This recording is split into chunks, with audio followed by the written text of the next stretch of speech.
Interim গভর্নমেন্টের সময় অনেক হত্যা মামলা আমার রাজনৈতিক নেতাকর্মীদের বিরুদ্ধে দিয়েছে।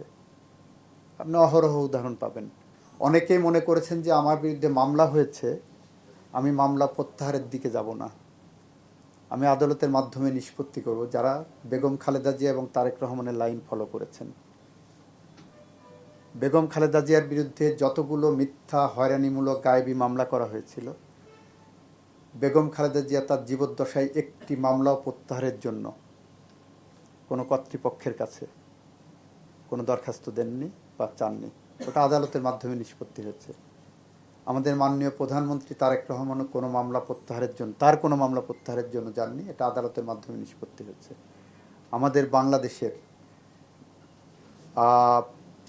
অনেক রাজনৈতিক নেতা আছে, বিএনপির, জামাতের, কিংবা যারা বিরোধী পক্ষ ছিল, ফ্যাসিস্টের বিরুদ্ধে সংগ্রাম করেছেন, অনেক নেতা আছে যারা মামলা প্রত্যাহারের দিকে যাচ্ছে না, তারা আদালতের মাধ্যমে নিজেদেরকে নির্দোষ প্রমাণ করে যাচ্ছেন।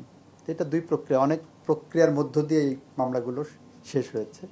তো যেগুলোতে 17 বছরে ধর ইন্টারিম গভর্নমেন্টের সময় একটাই ছিল যে হত্যা মামলা যেগুলো, সেগুলো এই তালিকায় আসবে না।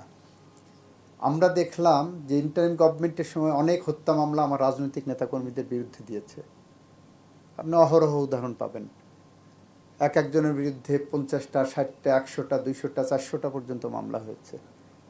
তো সেই মামলাগুলো যদি রাজনৈতিক হয়রানিমূলক হয়ে থাকে, সেটা নিশ্চয়ই সরকার আইনের আওতায় ফৌজদারি কার্যবিধির অধীনে যাচাই বাছাই করে পুঙ্খানুপুঙ্খভাবে সেইগুলো পরীক্ষা নিরীক্ষা করে সিদ্ধান্ত উপনীত হচ্ছে।